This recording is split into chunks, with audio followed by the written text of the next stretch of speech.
author of the new book Prejudential, which I have an advanced copy of here. Um, wonderful book, and we're gonna hop right into it. Before we get into the backstories, we're gonna hop right into to this book. It's laid out in a very interesting way. So I'm really interested in asking you, Margaret, what first of all, what inspired you to write this book? I mean, what I understand that history inspired you, but like what made you get ready to write the book and this particular book? Well, what happened is I wrote a column, Black Agenda Report column about Theodore Roosevelt. And I was moved to write about it because I had watched a public television documentary about the Roosevelts.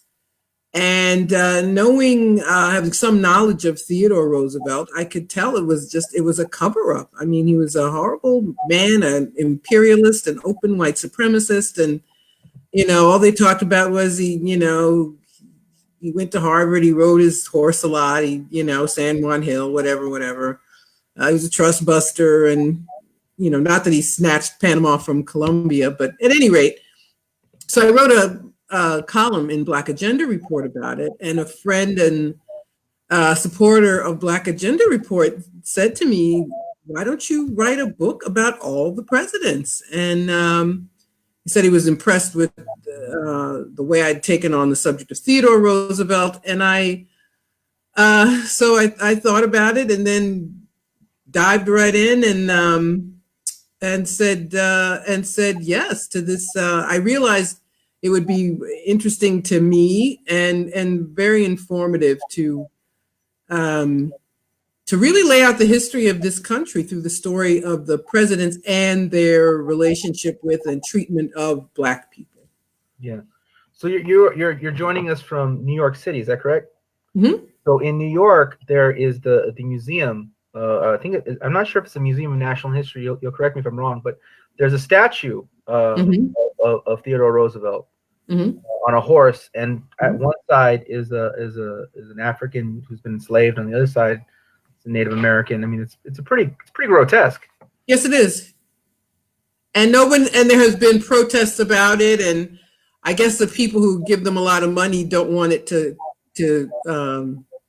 be removed. It's gigantic. It's right on the front steps of Museum of Natural History. It has one of those grand staircases, and this statue is gigantic. You can't miss it. But it is very it is offensive, and but no one has been able to pressure them to get rid of it. But it tells you there's still support. Most people in New York wouldn't admit it or think of themselves in the way that they would think of Southerners who don't want to get rid of a Confederate monument. But people do identify with the presidents. Theodore Roosevelt was a New Yorker also, and he's painted as this, erudite man, and he wrote books and the national parks and, all these things that are true. He did those things, but that's not the whole story. So that was the other thing, dissecting how these people are elevated to this position in our history and in our minds and in our lives. So their monuments are everywhere. The schools are named after them. Cities and states are named after them. Their faces are on the money.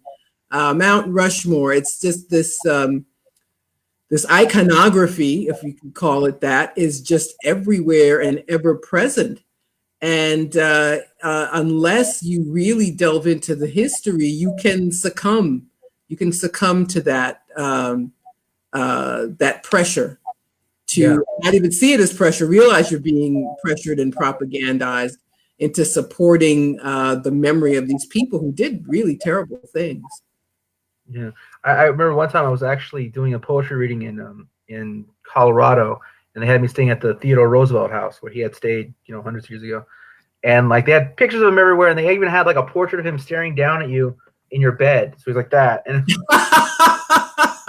I had to get the hell out of there. I couldn't sleep. I ended up crashing on the guy who, the people who worked there. I ended up crashing on his couch because I couldn't sleep at the Roosevelt house. So yeah.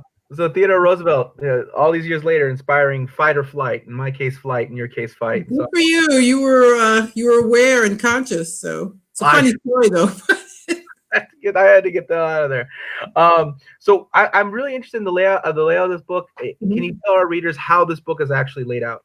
Its chapter. Sure. There are 45 chapters, one for each president of the United States. And it is divided into sections. So the founding fathers, the Civil War. Actually, let me look. Let me not guess. I'll just look in the book and tell you all the sections that it's founding fathers, pre-Civil War, Reconstruction, early 20th century, late 20th century, and modern day. And in doing it, that was a suggestion from the publisher, but I think it was a good one. It tells you there's always a trend. There are always historical trends, and by putting them in these different categories, giving it a timeline, it tells you the significance of what they all did and what various presidents had in common at specific moments in history. So I think it's useful to the reader to break it up. And people have been telling me that some of them don't read in chronological order, that they jump around and they'll read about Woodrow Wilson first, but then read about Lincoln, but then jump to Lyndon Johnson. And as a writer, it's very gratifying to know that it works that well, and that people find it easy to do that and want to do that. I think I mean, looking at it, if I wasn't working on a project with it, I think I would have jumped around because for the Hall of Fame of Infamy, the Hall of Infamy. Yep.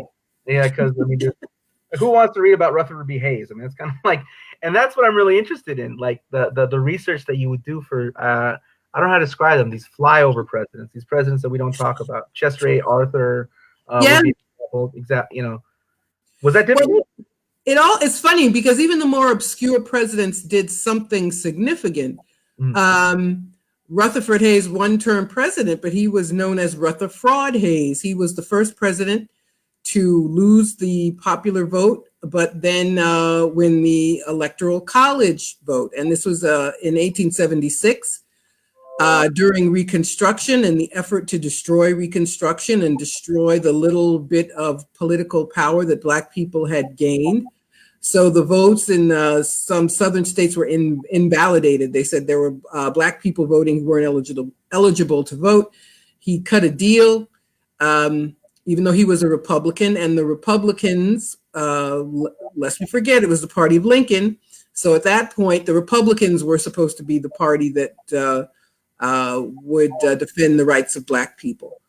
But he cut this deal, and in exchange for removing the last federal troops out of the South, out of South Carolina and Louisiana, he was given the presidency.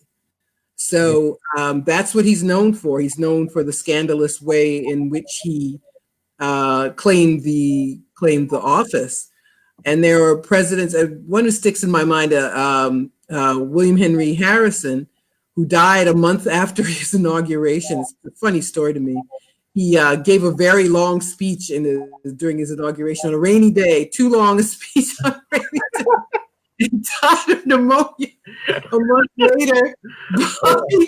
So you'd think he's this obscure president, but he played quite a role in expanding American territory. His campaign slogan was Tippecanoe and Tyler too. Tippecanoe was the Battle of Tippecanoe in Indiana, where Tecumseh was defeated. And this was a turning point in expanding settlement in the U.S. So this is something that is praised. We should see it as the genocide that it was.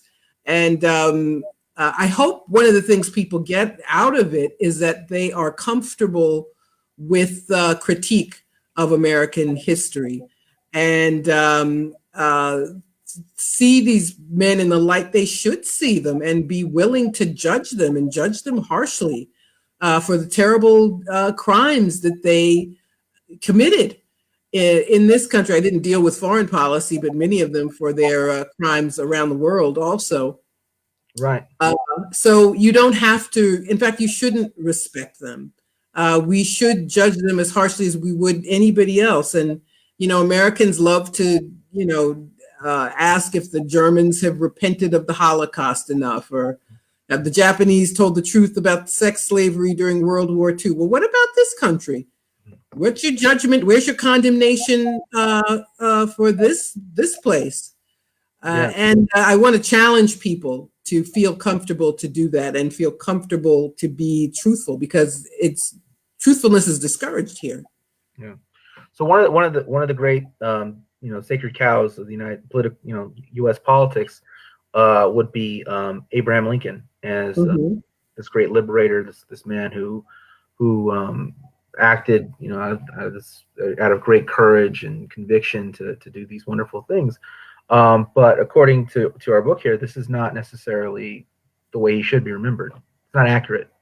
No, it's not at all. The Republican Party was a new party. It was established to oppose the spread of slavery. There were some abolitionists in the Republican Party, but all of them were not. Lincoln was not.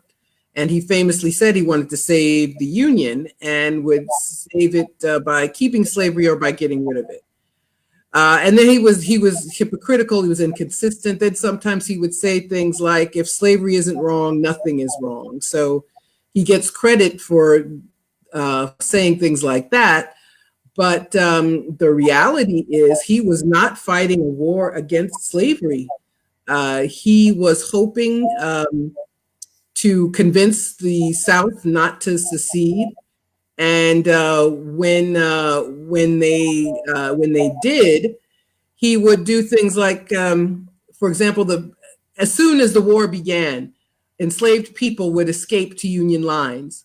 And in the beginning, Lincoln's policy was to return them to their slaveholder. And there was a Union general, his name was Benjamin Butler, who stopped that in Virginia. He finally, the three men, their names are known to history, fortunately. And they got to Fortress Monroe in Virginia, and Butler decided to keep them as so-called contraband of war. And enslaved people were put to work. Eventually, there was the U.S. colored troops were formed. But it was people other than Lincoln who pushed it. It was the enslaved themselves whose courage turned it into a war for slavery. And Lincoln wanted America for white people. He never gave up his dream of sending Black people out of the country. There are a variety of colonization schemes. He tied emancipation to these plans. He actually enacted one of them. There was briefly a colony off the coast of Haiti where 400 people were sent. So there was an actual department to promote colonization. As late as a week before his assassination, he talked to the same Benjamin Butler and asked him to come up with a plan to take Black people out of the country.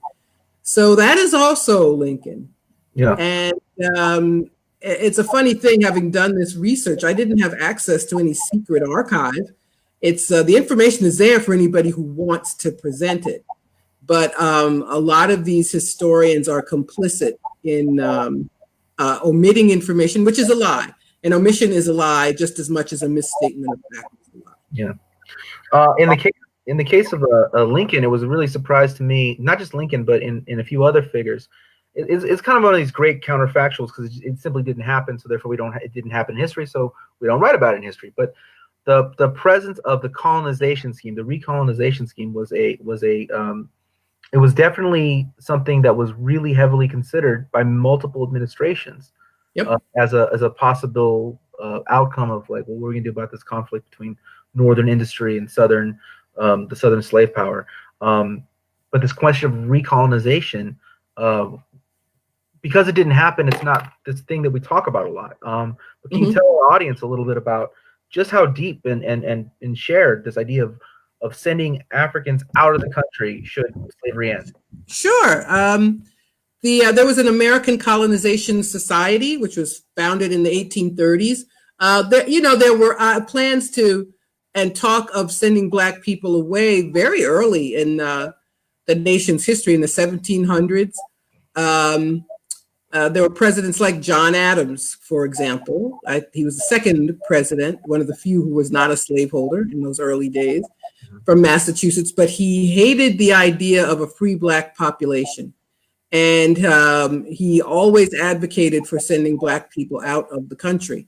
So the American Colonization Society was founded in the 1830s. People may be aware that the African nation of Liberia was founded as a result of one of these schemes. The founding government was made up of freed African Americans. The capital is called Monrovia, named after President James Monroe. So these plans were of very long duration, for decades in the nation's history.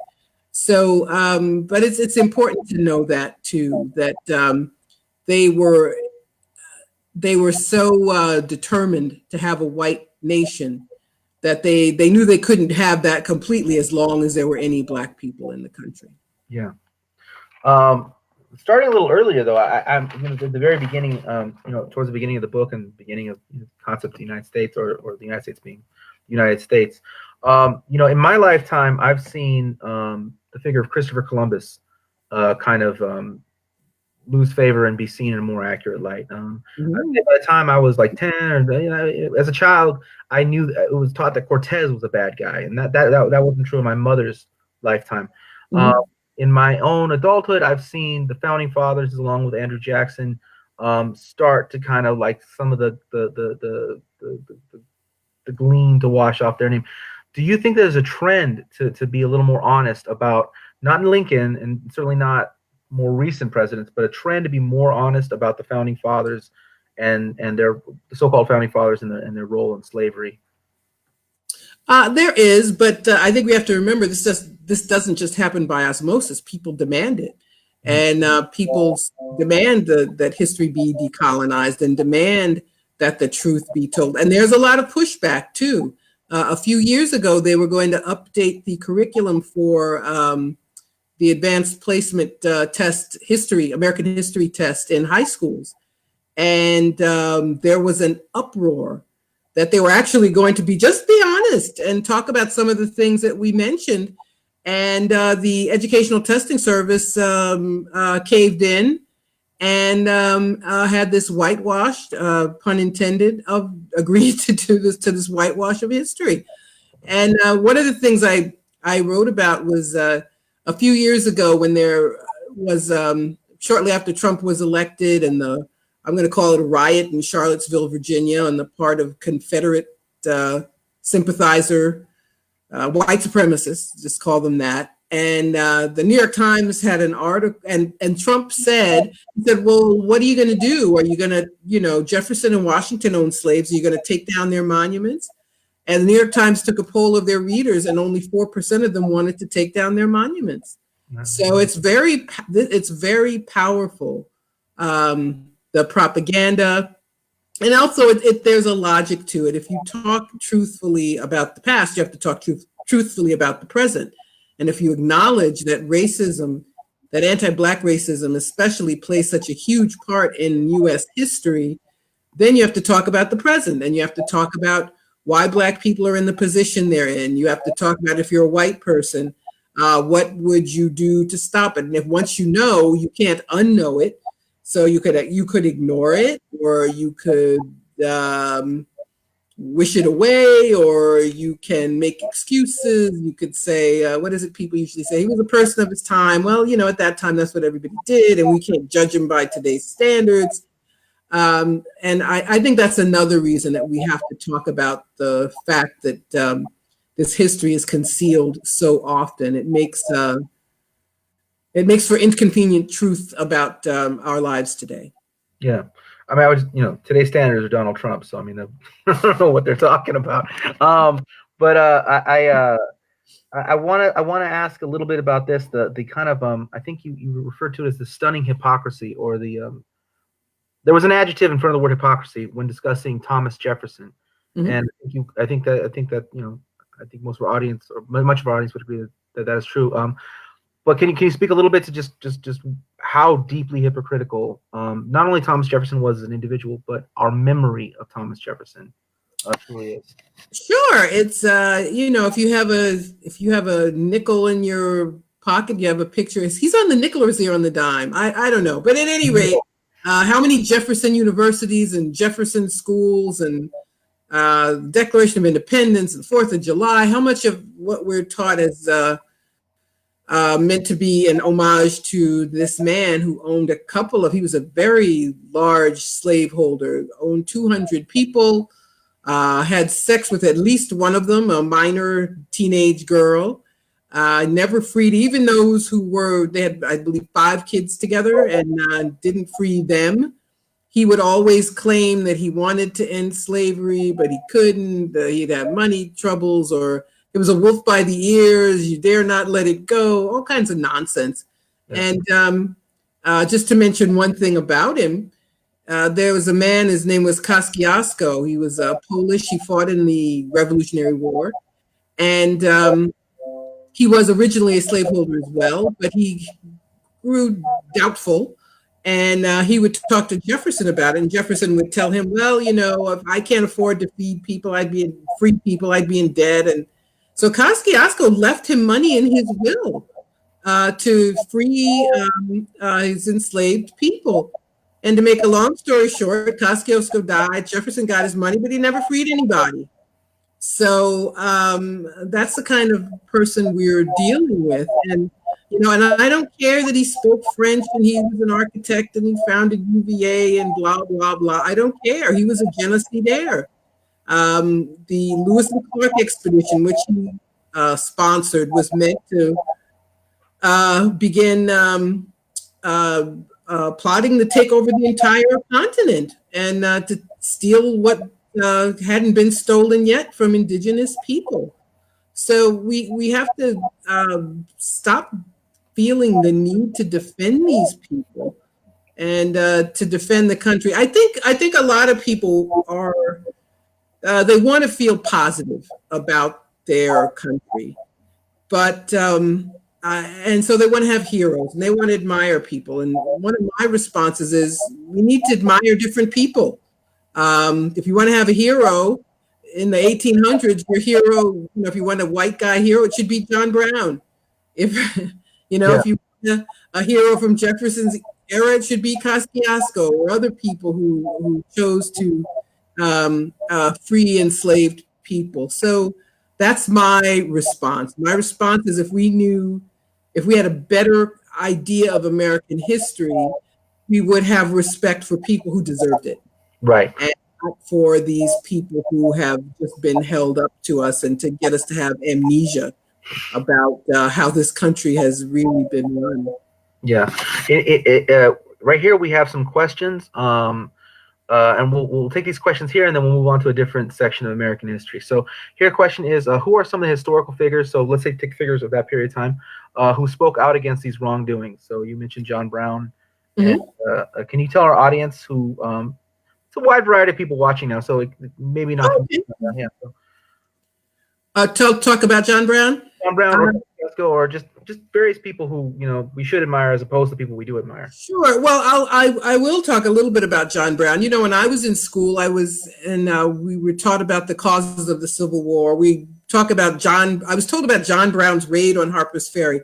I didn't know what that meant or what it was, and nobody taught me that this man, this white man, was as he said, an implacable foe of slavery. And his goal in raiding the federal arsenal at Harper's Ferry, Virginia, now that's West Virginia, that portion of the state, he hoped to lead a slave insurrection. And he failed in his effort. He was captured, he was hanged. But he hastened the beginning of the Civil War, which is a good thing. Slavery would not have ended without war. There's no other way it would have ended. And speaking of Lincoln, by the way, I just reminded myself of something. Towards the end of his life, and after the war was over, and that brief time he lived after the Confederacy was defeated, he was willing to compensate the South for millions, hundreds of millions of dollars, and give them until 1900 to free their enslaved people. And I just thought of that. I know we moved on from Lincoln, but the thought came to me. So So anyway, there are people like John Brown. There were people like, there was a senator named Foraker from Ohio. One of the most shameful things Theodore Roosevelt did, there was a group of Black soldiers stationed in Brownsville, Texas, and they were under constant harassment and threat from white racists, and they were accused of killing someone. And Roosevelt waited until after Election Day in 1906 to court-martial all of them. First, he got Black people's votes, and then court-martialed all of them. And this Senator Foraker was just appalled and took on Roosevelt publicly. So we have to think about people like, this is someone whose name I did not know until I started researching the book. We have to talk about people like Fannie Lou Hamer, who, we talk about Lyndon Johnson. He gets credit for the Civil Rights Act and the Voting Rights Act, but he was reluctant. First of all, whatever he did because of a mass movement, which pressured him. And Fannie Lou Hamer was from Mississippi. She'd been a sharecropper. She was one of those who really took up the cause of the freedom movement. And during the 1964 Democratic Convention, she was, they were trying to get an integrated delegation seated at the convention. And she spoke about being beaten by the police in Mississippi. And Johnson had the networks cut her off and claimed he was making an announcement about something just to get her off the air. And so people should know her name, know who she is, think of her, see her as the hero of the civil rights movement, and not Lyndon Johnson, a man who was a Southern segregationist and was chosen as Kennedy's running mate for that reason. Yeah. We have another question here, but I completely agree with you, and I think from that time period, this question of like, people look up to me. I mean, the two most famous, kind of like, insurrectionist or someone that got free and freed others, like Harriet Tubman, Nat Turner. Mm-hmm. I mean, people of that time period, and Tecumseh, you mentioned earlier. Yep. Sitting Bull. I mean, these people are all worth veneration, and not the people who would kill them. So we have another question. This comes from Karina Akri Bais. She asks, "Hi, Miss Kimberly. I am a huge fan of yours. I had a history professor, Eric Foner, who argued against the platitude that Lincoln freed the slaves. He said that the slaves freed themselves by presenting themselves along Union lines, which forced the Union to deal with the question of emancipation. What are your thoughts on this?" And then thank you. Yep, that's exactly it. That's it. She summed it up correctly. It's a funny thing about the Civil War. It attracts so much interest, and is a pivotal moment in the country's history, but the most basic facts about it are missed. And I know, for example, these white supremacists will, they'll celebrate. I remember a few years ago, it was the 150th anniversary of the start of the Civil War. And South Carolina was the first state to secede. And this group in South Carolina said they were going to celebrate the beginning of the Civil War, and Black people were upset and said they were racist, which they are. But it was interesting to me, Black people should celebrate the Civil War. Black people should have a celebration on the anniversary. It was April, by the way, and I wish I could remember the date of when it started. But that should be our celebration. That was a war for our liberation, even though that wasn't the intent of many people who fought in it. Mm-hmm. So it's interesting to me. I think people were lied to so much about Lincoln, and people have this vague notion that they were lied to, but I don't think they understand fully the role that enslaved people played. And so now they ignore it altogether. But this is our story. That's our war. And if anybody's going to memorialize it, it ought to be us. Yeah. So earlier we talked about the hypocrisy of the historical memory of Thomas Jefferson. I think another really great example of having a hypocritical memory of somebody on the basis of a few words that were taken. They said they would make a speech and then do the opposite, but those speeches become the history, right? Mm-hmm. And the other figure I would think right now would be JFK. John F. Kennedy is remembered in these kind of glowing terms. And as you said, he picked a segregationist for his running mate for the purpose of for the fact that he was a segregationist. So can you speak a little bit to the mythology of John F. Kennedy and Sure. At that time, the Democrats were the party of the segregated South. So in late 50s, early 60s, a Northerner would pick a Southern running mate to balance the ticket. Kennedy was dragged kicking and screaming to do what little he did. His brother, Bobby Kennedy, was terrible. He hated the March on Washington. He did not want, he was hoping the civil rights movement would go away. They, did not protect the Freedom Riders from attack. They allowed the FBI allowed J. Edgar Hoover to wiretap Martin Luther King and other leaders. So, and the first time that Kennedy met with King, it was in secret. He was afraid of alienating the Southerners, that he said, and that was, FDR, Kennedy, all of them. I need the South. There's not much I can do, blah, blah, blah.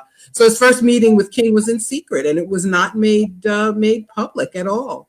So, but once again, it was the people who pressed the issue, who went on the freedom rides anyway, who had a march on Washington anyway, who demonstrated and often risked their lives and lost their lives in order to secure their human rights. So we should remember those people and not Kennedy, who late in the game said, civil rights is he gave a televised speech, civil rights is a moral issue, not a political issue. Of course, it was a deeply political issue, in addition to being a moral issue. But again, that was his way of trying to minimize and trying to make the movement palatable to the white people whose votes he was more concerned with getting than with doing the right thing and forcing the system to provide people with the equal treatment that it claimed that it did. Yeah. So, in 2016, or 2015, 16 period, I was kind of encouraged to be less critical of Hillary Clinton, even though she was a major, imperialist and was essentially telling you what country she was going to bomb. There's no question about that. And the basis of it was like, well, look at LBJ. He did horrible things in Vietnam, but he passed the Civil Rights Act, so that's okay. Therefore, but the horrible war crimes of Lyndon B. Johnson, should be definitely, that really is true. Part of his legacy. But even the credit he does get for the things he did domestically, it's probably not an accurate memory of him either. Can you speak to the real legacy of LBJ and who he was and what he meant? Sure. He,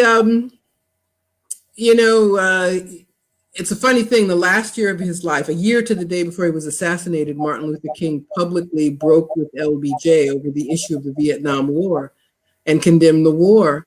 And he was vilified for it.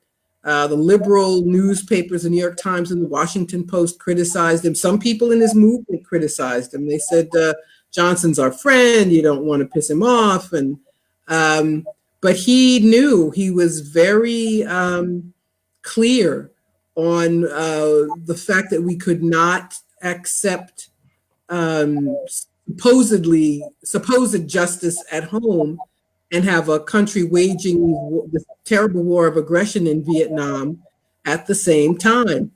And so here we are 50 years later, and, the supposed progressives, it's the same thing. Bernie Sanders, he finally took a dive even over the domestic issues, which he alleged, which were supposedly so important to him.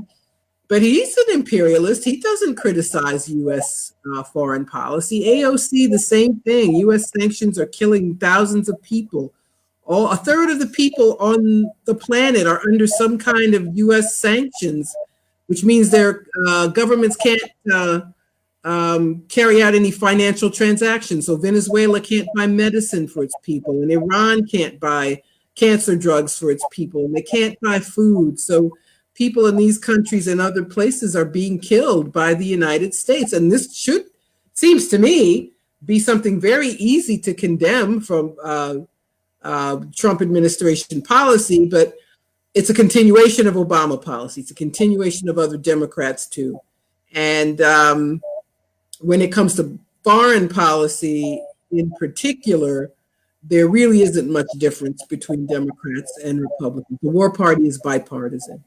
So we should not accept the crumbs of, well, now if the country's moved so far to the right, there's hardly any chance of getting any decent domestic policy anyway. So it's not even like a real debate as it was in the 1960s.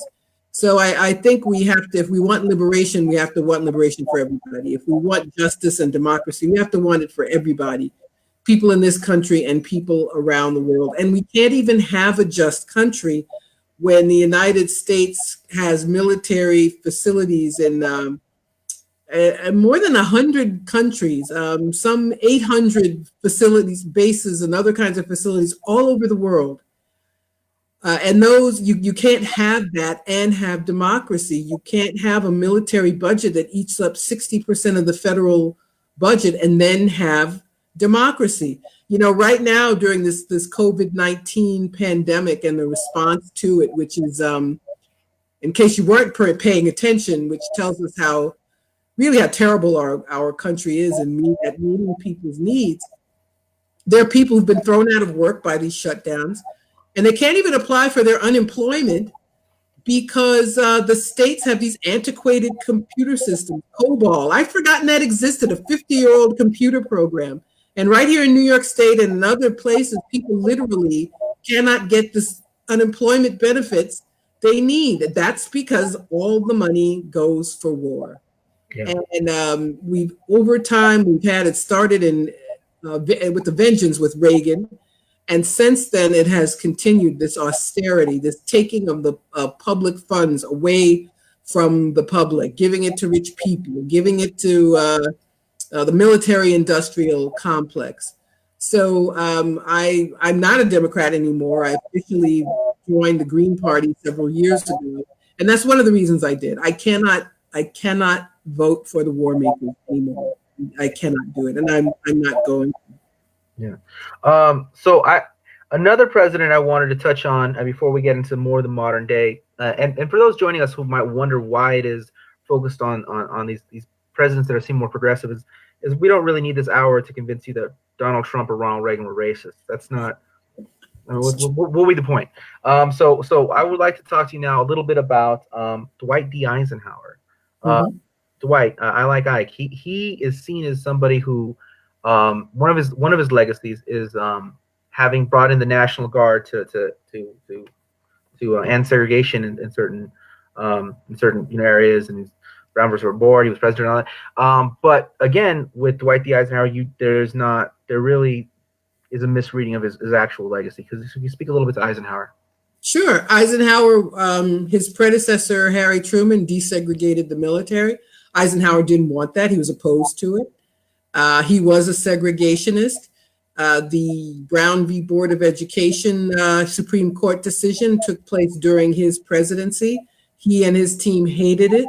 There was a decision, Brown 2, which was about implementation of what they had determined. And his team were like, well, do we have to do this at all? Do we really have to file a brief? He criticized the Brown decision as being something that was very detrimental to the country.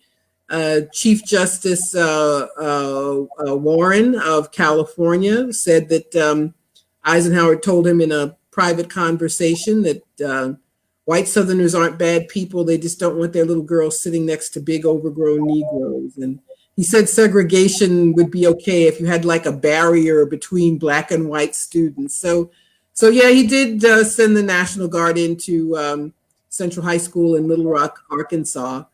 But he really does not deserve credit. He was one of the first presidents to hire a Black staffer, but he just ignored this man and didn't, because at that time there were still Black Republicans, and they felt this need to get Black votes. Fred Morrow was the man's name, but he was ignored. Eisenhower literally did not recognize him when he saw him. So this is that's the truth of Ike. Okay. Franklin Delano Roosevelt, you mentioned him earlier, also hallowed, also well remembered, and not and by many Black Americans and by many Americans of various ethnicities, as this great man, this great guy who did all these wonderful things. But again, perhaps not accurate. Can you tell us a little more about Franklin Delano Roosevelt? Yeah, he's a pivotal president. He was in office a long time, president during the Depression, president during World War II. He's the one who really changed the nature of the federal government. And with the Social Security Act, for example, which Bill Clinton undid. But anyway, that's another story. And during the New Deal, he really made government work for people. That was his, and a very good principled policy decision. But again, he was one who would not press for an anti-lynching bill, because he said, well, same thing. I need the Southerners, blah, blah, blah. He did pass some kind of tepid civil rights legislation related to employment for defense industries. But he did that because A. Philip Randolph, the labor leader, threatened to march on Washington. So again, we see that it's the demand from the people, it's the action from the people that gives us even a little bit of what we want from these politicians. And I think one of the lessons we have to learn is we have to see ourselves in an adversarial role with these guys. Presidents, senators, governors, mayors, whomever. They want to take the path of least resistance, and they will not act on our behalf unless we push them to. So we can't love these people. We can't think it's this idol worship. It's crazy. It's very dangerous, and it keeps us from advocating for ourselves. Yeah. But we have to see them in an adversarial light in order to get even a small amount of what we need. So moving into the modern period, I'd like to now talk about the first Black president, so called anyhow, and I of course speak of Bill Clinton, who was famously referred to as the first Black president, which is unfortunate, but okay. But so very funny now, but anyway. Yeah. So Bill Clinton. Yep. Let's hear it. What's up with Bill? Well, as I just mentioned, he was very conservative, but by that time we were told that, and most Black people still believe, Democrats are always better, and just having a Democrat is always a good thing. But he, with his so-called welfare reform, he undid what Roosevelt had done 60 years before. The Social Security Act said that you had the right to request public assistance, an absolute right. And his reform got rid of it, and he plunged poor people deeper into poverty. When he was campaigning, he made racist appeals. There was the so-called Sister Souljah moment when he embarrassed Jesse Jackson by demeaning the rapper Sister Souljah. He left the campaign trail to execute a mentally disabled Black man in Arkansas. He had this terrible photo op in Georgia where he had a Black man in Stone Mountain, Georgia, Stone Mountain Correctional Facility. He gives this speech in detailing his toughness on crime. So these are some of the things he did. The deregulation, there were laws against media consolidation before he became president. Now there's 6 corporations who determine what all of us see and hear and listen to. So that was Bill Clinton, but and the fact that the right wing hated him so much, and we have to be more discerning than that. That's not a reason to like someone because some cracker doesn't like them. So we defended everything he did. and felt that we had to keep the barbarians from the gates. But he was one of the barbarians himself. Yes. I would also point to some of our other listeners, or to the people following the conversation. The Bill Clinton actually built the first wall. He built the wall on the Mexican border. That is something he did. It's part of his legacy. Simultaneously, while he passed NAFTA, I mean, he knew that was going to drive migration, and he built a wall. So that's yes. How can I leave that out? And that's what they do with Democrats. George Bush, Bush 41, couldn't get NAFTA passed. But the ruling class, they know that Democrats can do these things more easily. So Clinton was the one who decimated the public assistance system and built a wall and gave a speech. I believe it was a State of the Union address about, illegal immigration. I remember it was horrible. So yes, that's Bill Clinton, Bill Slick Willie. Yes, that's him. All right.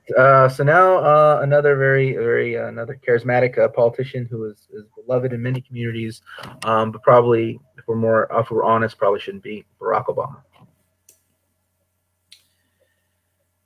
Yeah, the first Black president. It's a funny thing. My whole life, Black people debated whether or not they would ever see a Black president. Could it happen? Would it happen? And even before he ran for office, I asked myself, well, should it happen?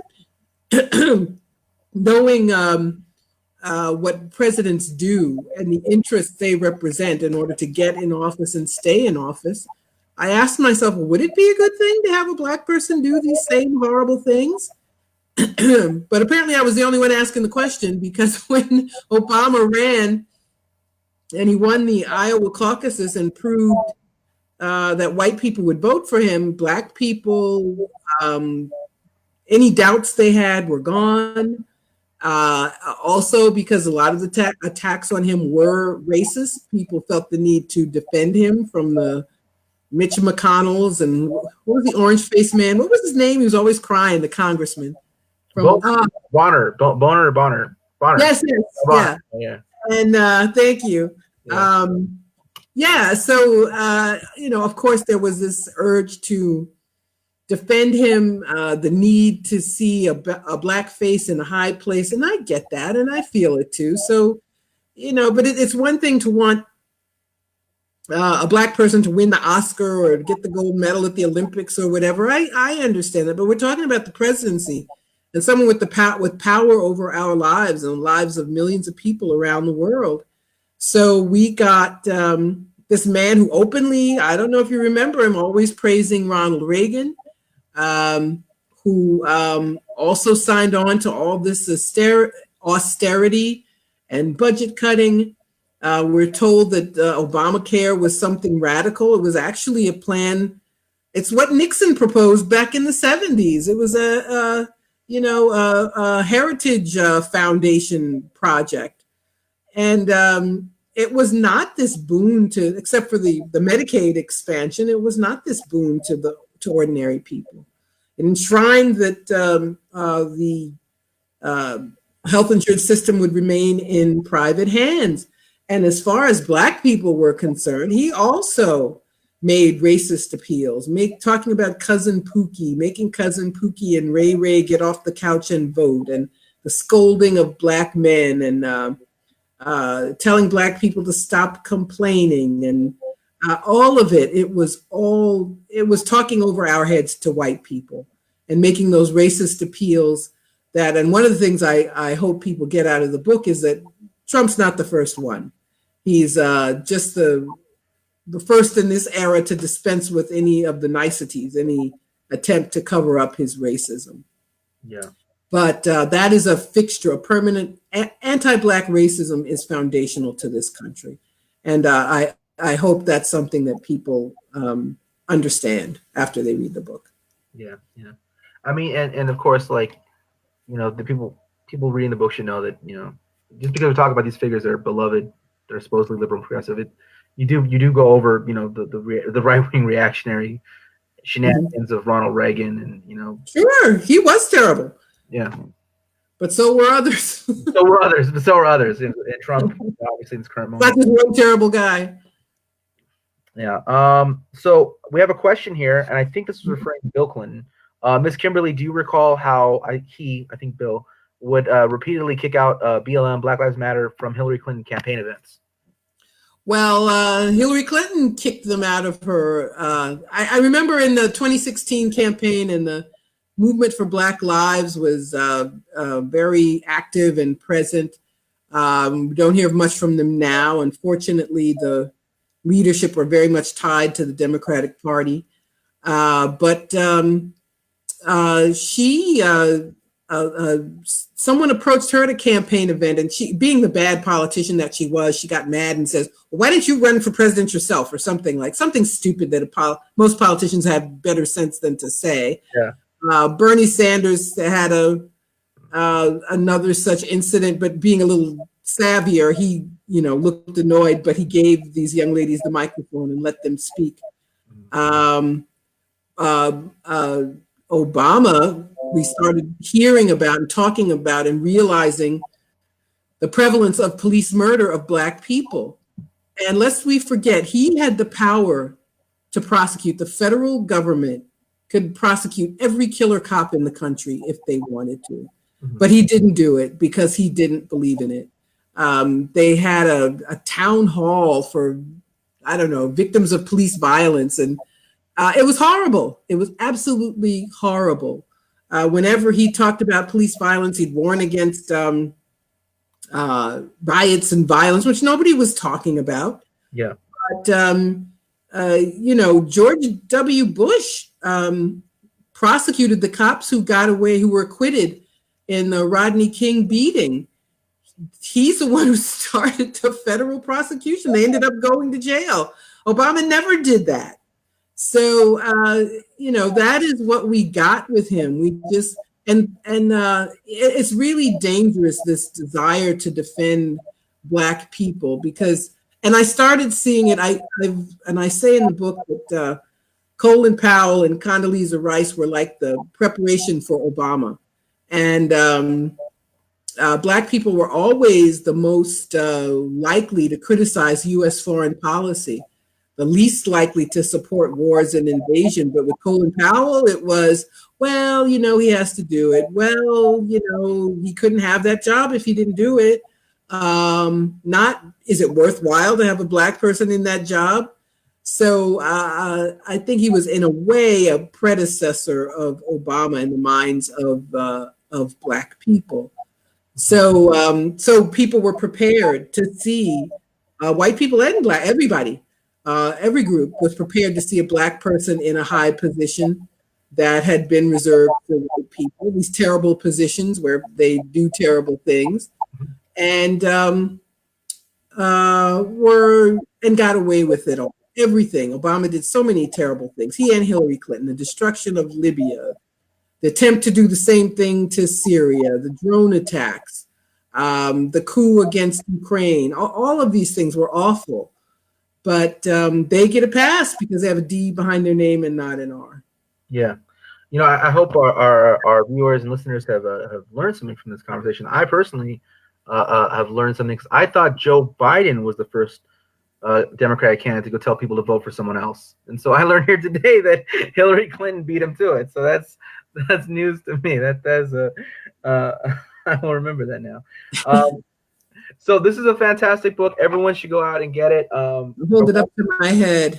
I want to move the conversation now towards your work with Barr, with the Black Agenda Report. Sure. I am one of the founders of Black Agenda Report, along with Glenn Ford and the late Bruce Dixon. And tomorrow's Wednesday is Black Agenda Report Day. And we present the news from a Black left perspective. And we mean left, not Democratic Party perspective.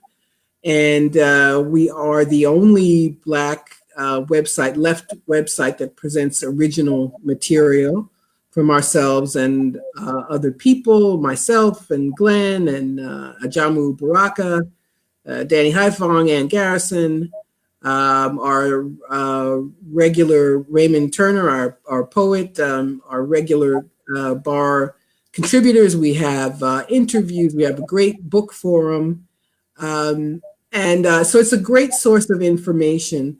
We have to have independent media in this country. The corporate media is so complicit, and they get worse and worse because they are corporate. And so they serve those interests. And I was thinking today, one of the ways propaganda works is if you just repeat it often enough, it's hard for people to believe that what they've been told over and over again isn't true. And if you told people that Russiagate was a fraud, they might believe you. But if you also told them there was no chemical attacks in Syria, then they're still not likely to believe you. But if you go on and on and on talking about all the lies, then you look like the crazy person.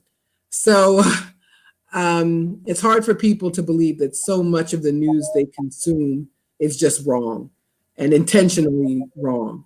So it's very important that we have independent media to allow some of the truth in so that people know what the U.S. government is doing to Venezuela, trying to pick it apart bit by bit. That everything we're being told about China is a lie.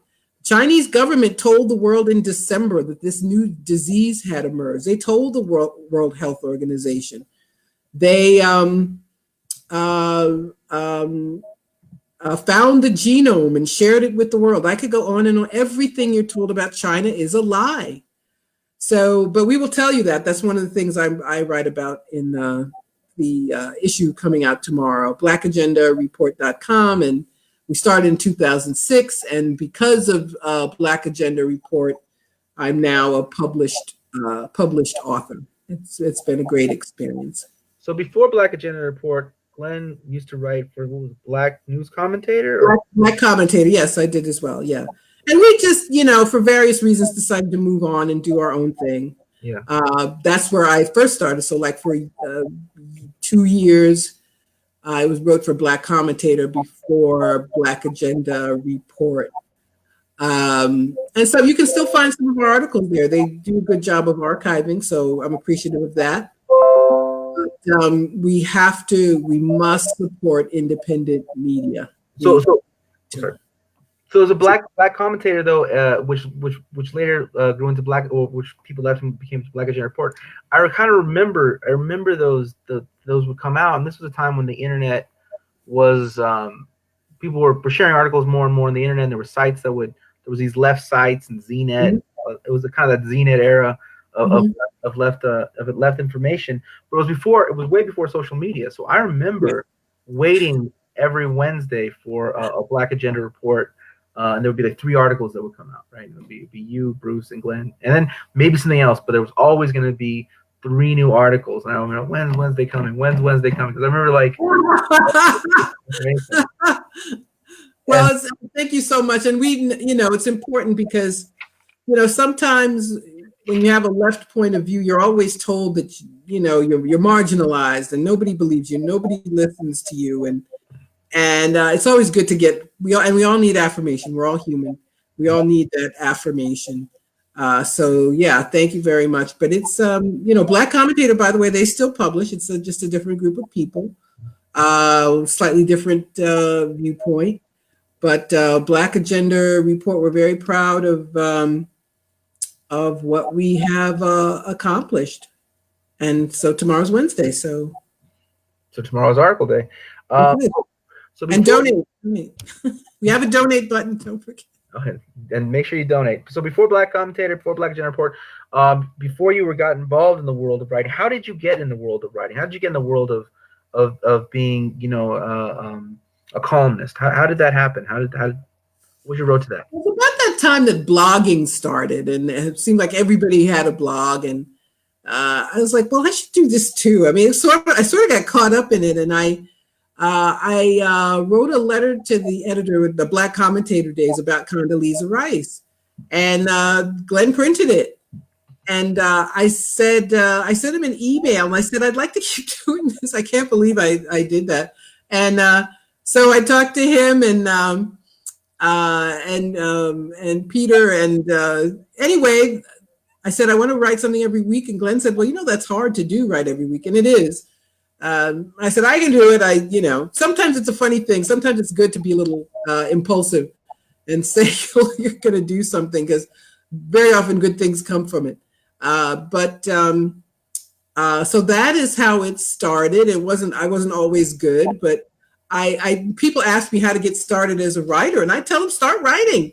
And I'm not trying to be a smart aleck. It's something you can't learn to do unless you just do it.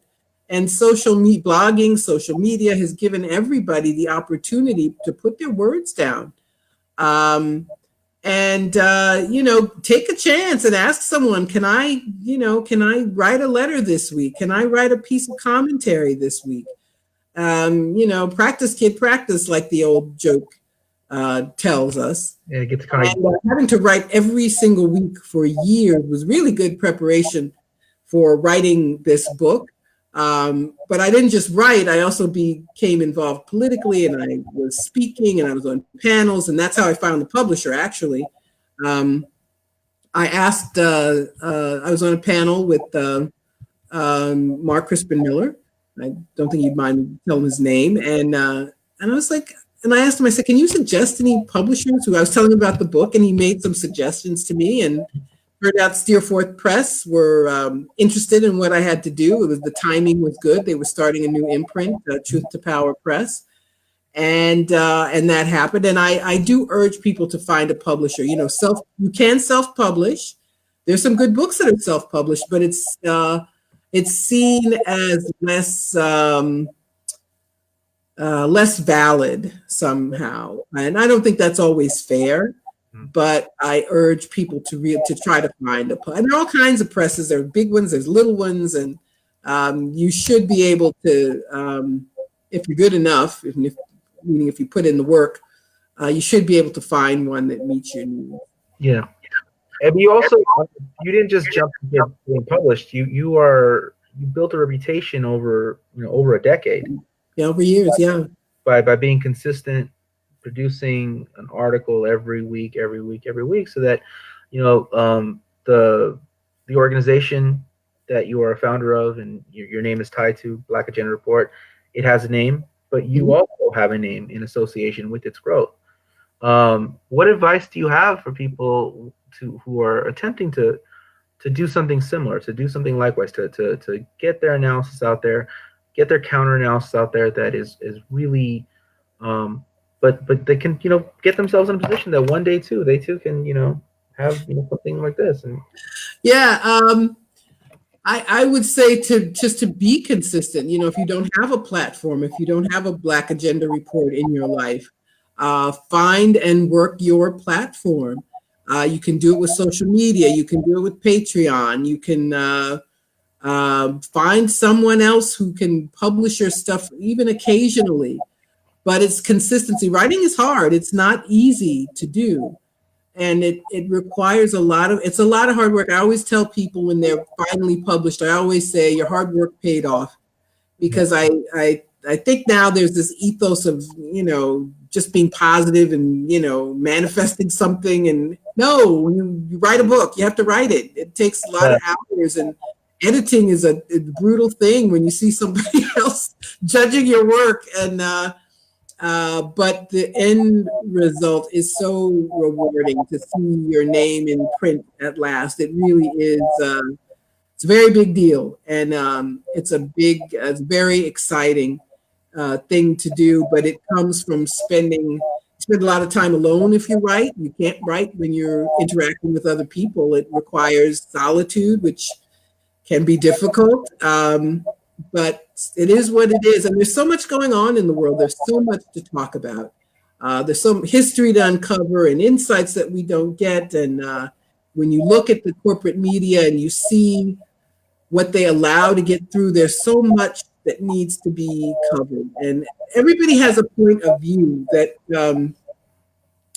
so many people have a point of view that needs to be heard and to develop your own voice. So I urge people to get started and to stick with it. And you don't have to be good when you begin. You're not going to be, or you can look back and say, "Did I really write that? I shouldn't have written that." But that's okay.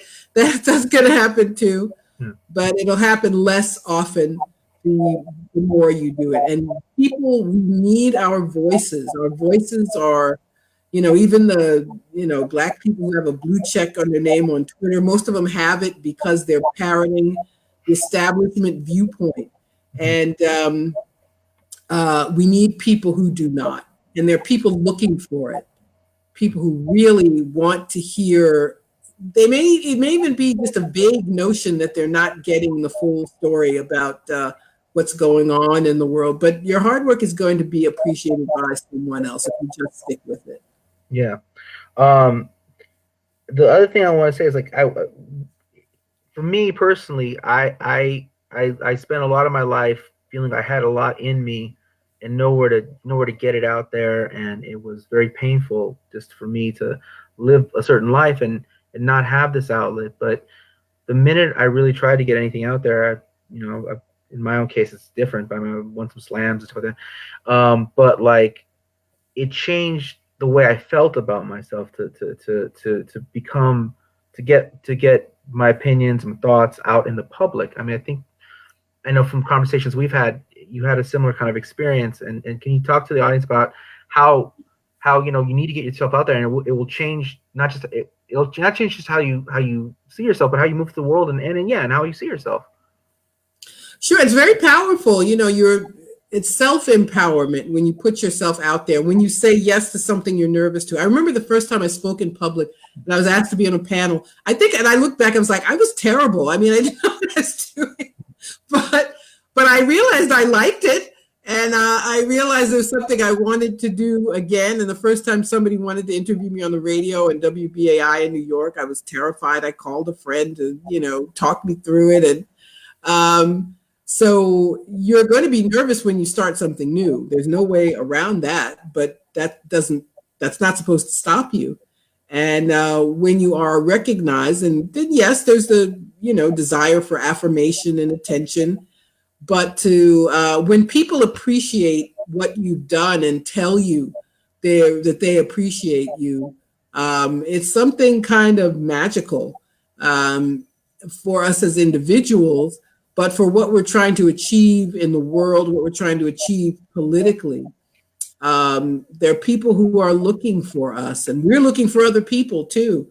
And, so people have come on board with Black Agenda Report. Now they're comrades and colleagues, and I learned from them.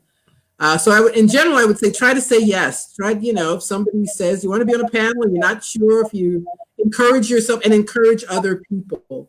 I have a friend from Black Alliance for Peace I think he's on now too. So he's on someone else's Facebook Live talking. So I'm not able to see him live, but he's a bit nervous. And I was just encouraging him. He says, "Can you do this?" I said, "I don't need to do it. You can do it."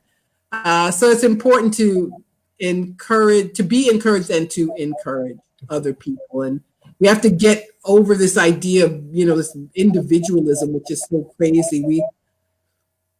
We have to do things with other people. We really do. And we have to form groups and cadres and, whatever it is you want to call it, and strengthen each other and struggle together.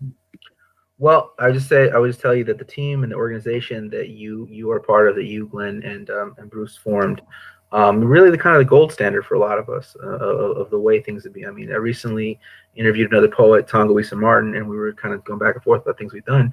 I'm like, yeah, well, I've been published in Black Agenda Report. I don't know about you. But he's also been published in Black Agenda Report some other time. So I was like, but that was the kind of like a thing we were saying back and forth. That was us being competitive with one another. Like, oh yeah, you just do poetry. I was da-da-da. And but again, bar became the standard. That is kind of the gold standard for a lot of us. So you've really raised, no pun intended, I guess, the bar. Raise the bar, sure. Pun intended or not intended. Thank you very much. And it, because we all have lives, and it helps us too. We all have things going on. I have a day job. Everybody has to have a day job, and that can be a challenge. Just trying to fit it all in. And for myself, I have a challenge saying no to things. And sometimes I get overwhelmed. And sometimes I'd say, why did I say I was going to do this? Why did I say I was going to be on this panel? And because it's what I like. It's what I love to do. That's why. But that hard work will pay off. I believe it does, and I don't mean that in the Protestant work ethic kind of way. It's relationship building and forming groups of people and making oneself known and knowing about other people. It all, in the end, it all works out, and there's always some sacrifice, some things that have to postpone some gratification to get something out. But that's true of any accomplishment. It's true of anything. I don't have kids, but I look at people who've raised kids. It's there's a lot of delaying gratification to do that wonderful work.